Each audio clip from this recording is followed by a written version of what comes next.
Friday ঘুম থেকে উঠলাম এইমাত্র, আলোতে দেখি মা এদিকে মাত্র খেলতেছে ওকে দেখুন। আর ওর বসার স্টাইল দেখুন গাইস, এই দেখুন এই স্টাইলে বেসন দিয়ে তারপর এটা চেলে দেওয়া হয়, মানে তেলে দিয়ে পুরটা তৈরি হয় আর কি। যাই হোক, এদিকে দেখুন মা বিছানাতে শুয়ে আছেন। কি দেখো এদিকে ঘুমাইতেছো কিছু করো, হ্যাঁ নেটু আইলো হায় বাপদা বাপদা আইলেন আজকে তোমার বাবারা গেছে আজকে আমি ইয়ে পিতা কি দাও প্রান্তা পানির প্রতি সপ্তাহে 2 সপ্তাহে একবার যদি আমি না যাই তাহলে কিন্তু আমার মানে ভালো লাগে না, বেশি লাগে বিষয়টা।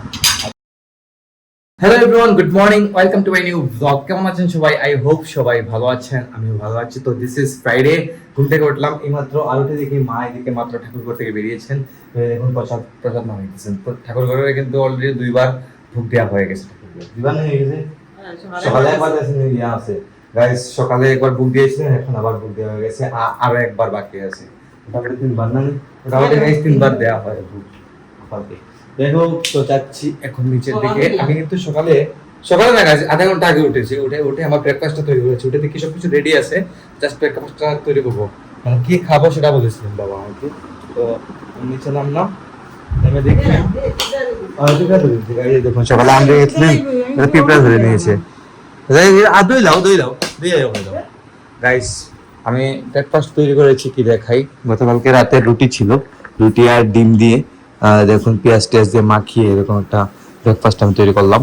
তো খেতে কিন্তু মোটামুটি ভালোই লাগে, খারাপ লাগে না। তো অয়েলটা গাইস আমরা সবসময় সানফ্লাওয়ার অয়েলটা ইউজ করি, তো ওটা মানে একটা খারাপ না, অয়েলটা ভালো, বেস্ট। আর দিকে এদিকে দেখুন বাবা পেঁয়াজ কাটতেছেন একটা একটা করে, আর এদিকে মাছ ভিজিয়ে রেখেছেন। এটা পাবদা মাছ ভিজিয়ে রেখেছেন। পাবদা মাছ, পাবদা হায় পাবদা আইলেন। আজকে তোমার বাবারা গেছে আজকে আমি ইয়ে পিতা কি দাও প্রান্তা পানির ডিরেকশন দিবা। আমি পিতা বলতাম না দা হ্যাঁ মা বলতেছেন আজকে মা নাকি বলতে পারবেন না আজকে কি রান্না হবে না হবে, বাবা ডিরেকশন দিবেন, বাবা রান্না করবেন আজকে, এটা বলতেছেন না আজকে। ওটাই জানতো না, আমি জানি ভাই হ্যাঁ বুঝছি। বাবাকে বলে দিতে হবে আজকে বাবা আজকে কি মানে মা আজকে কি রান্না করবেন না করবেন এটা। যাই হোক, তো আমি আমার ব্রেকফাস্টটা করি, ব্রেকফাস্টটা সেরে যাইতে দিব আজকে। আমার তেল নেই, কারণ চুল বেড অনেক লম্বা হয়ে গেছে, দেখতে পাচ্ছেন। গেট ক্লিন করতে হবে প্রতি সপ্তাহে 2 সপ্তাহে একবার যদি আমি না যাই তাহলে কিন্তু আমার মানে ভালো লাগে না, বেশি লাগে বিষয়টা। আর দ্বিতীয় কথা হচ্ছে মানে অশান্তিটা শুরু হয়ে যায়। তার মধ্যে তো গাইস প্রচন্ড গরম পড়েছে, এগুলা ক্লিন করতে হয় সবসময়। যাই হোক, আমি ব্রেকফাস্টটা করি এখন। দেখুন কাঁটা চামচ দিয়ে খাবো এরকম করে কেটে কেটে, মাত্র আমি করেছি তো করে। আমি ফোনটা জাস্ট আনতে গিয়েছিলাম যে ব্লগটা শুরু করবো। খুবই মজা। ব্রেডটা কিন্তু ব্রাউন ব্রেড, আর হাতে কাছে ব্রাউন ব্রেড তৈরি করেছিলেন, এইভাবে বেঁচে গিয়েছিল। আমি একটা দিয়ে তৈরি করে দিলাম।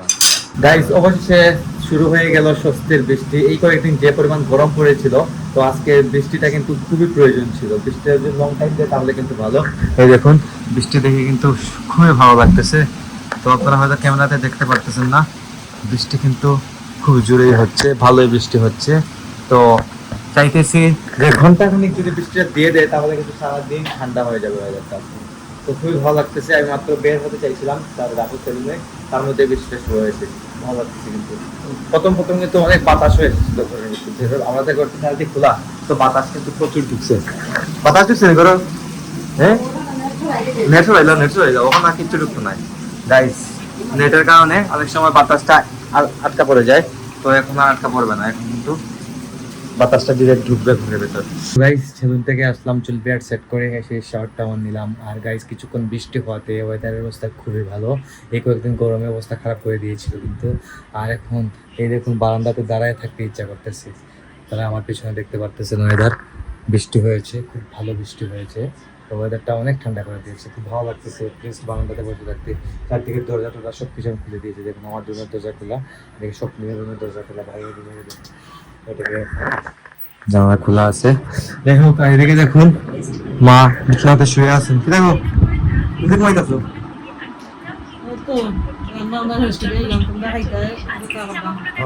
গাইস মা রান্না কমপ্লিট করে আসছেন, আমরা খাওয়া দাওয়া করার জন্য অপেক্ষা করতেছেন এখন কোন কোন টিকতেছেন আর কি। আর এদিকে বাবা আসছেন, স্নান টান সেরে চলে এসেছেন, এখন ঠান্ডা করে যাবেন। দুটি পরে বসে আছেন, ঠাকুর হয়ে যায়নি, যাইও উঠবে না গেলেও নেই। গাইস বাবা এখন ঠাকুর ঘরে যাবেন, ঠাকুর ঘরে গিয়ে প্রার্থনা করবেন, প্রার্থনা করে বের হবেন আর কি। আর এটা হচ্ছে গাইস আমার ভাই সব স্বাক্ষরের রূপ। ও গাইস সারা রাত দেখুন ল্যাপটপ নিয়ে বসে থাকে, আর এই দেখুন এটা হচ্ছে আলুর চানাচুর খাওয়া শেষ করে সারা রাত আলুর চানাচুর খায়, কাজ করে, মুভি দেখে, যা ইচ্ছা ওর করে আর কি। আর সারা রাত এগুলো খেয়ে খেয়ে করে।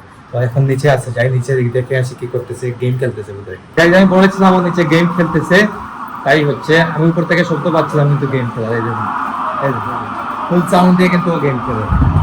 কিভাবে কোথায় গেম খেলোস? ফুটবল? কোন টিম? বার্সেলোনা। আগে দাও। হ্যাঁ বার্সেলোনা আর রিয়াল মাদ্রিদের গেম খেলতেছে। তুই কোনটাতে? বার্সেলোনা। ও গাইস বার্সেলোনা আর রিয়াল মাদ্রিদের সাথে খেলতেছে ও গেম, দেখুন। আর ওর বসার স্টাইল দেখুন গাইস, এই দেখুন এই স্টাইলে, পুরো এই স্টাইলে বসে ও গেম খেলে, দেখতেছেন?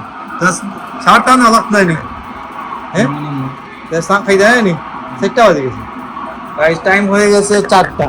আমার মতো খাওয়া দাওয়ার কোনো খবর নেই, যদিও গাইস আমিও বাইরে ছিলাম, ও কিছুক্ষণ আগেই হয়তো উঠেছে। 4:30 বেজে গেছে, আমার রান্না বান্না তো কমপ্লিট হয়ে গেছে। দেখুন সবকিছু রেডি করে রেখেছেন, মায়ের দিকে তো দেখিয়ে দিব লাঞ্চের সময় যখন মা নিচে আসবেন তখন দেখাবো কি কি রান্না হয়েছে আজকে। তো গাইস মায়ের দিকে দেখুন সবকিছু সার্ভ করে দিয়েছেন। আজকে টক রাঁধছো নিব গাইস, আজকে টমেটো দিয়ে টক রান্না হয়েছে, আর সাথে দেখুন কত প্রকারের ভাজি। তো মাছ ভাজি আছে, এটা রুই মাছের ভাজি, আর কারকুল দিয়ে পুর রান্না হয়েছে। তো কারকুলের ভেতরে কারকুলটা পুর রান্না হয় কিভাবে, কারকুলের ভেতরে কিছু মশলাপাতি দিয়ে উপর দিয়ে বেসন দিয়ে তারপর এটা ছেলে দেওয়া হয়, না তেলে দিয়ে পুরটা তৈরি হয় আর কি, এটাকে পুর বলে। আর সাথে আরেকটা জিনিস রান্না হয়েছে দেখুন, পাবদা মাছের তরকারি। তো পাবদা মাছটাকে সবসময় ভালো লাগে আমাদের, পাবদা মাছ সচরাচর প্রায় আমাদের ঘরে হয়ে থাকে। তো এটাই হচ্ছে আজকের দুপুরের লাঞ্চ, এখন খাওয়া দাওয়া করবো সবাই একসাথে। ভাইয়া আইওতে আইও, ওই আপনার আইলে গাইজ ও এখন পর্যন্ত গেম খেলতেছে কিন্তু, আর মা ভাতটা নিয়ে দিচ্ছেন, বাবাও চলে এসেছেন, তো একসাথে খাওয়া দাওয়া করবো সবাই এখন। গাইজ শুক্রবার দিন লাঞ্চ করে কিছুক্ষণ ঘুমিয়ে পড়েছিলাম, এখন মোটামুটি দেখি 8টা বেজে গেছে। তো এখন বলবো এডিট করতে, ভিডিও আপলোড দেবো, সকাল 9টা ব্লগ চলে আসবে। আজকের ব্লগটা আমি এখানে এন্ড করে দিচ্ছি। আপনারা আমাকে ফলো করতে চাইলে আমার ফেসবুক ইনস্টাগ্রামে ফলো করতে পারেন, আমার ফেসবুক ইনস্টাগ্রাম লিংক কিছু ডেসক্রিপশনে পেয়ে যাবেন। আর আই হোপ আজকের ভিডিওটা আপনাদের ভালো লেগেছে। ভিডিও ভালো লাগলে অবশ্যই লাইক করবেন, কমেন্ট করবেন, শেয়ার করবেন, এবং চ্যানেল নতুন হয়ে থাকলে সাবস্ক্রাইব করে আমাকে সাপোর্ট করবেন। তো দেখা হচ্ছে নেক্সট ভিডিওতে। ততক্ষণ ভালো থাকুন, সুস্থ থাকুন। Thank you so much for watching.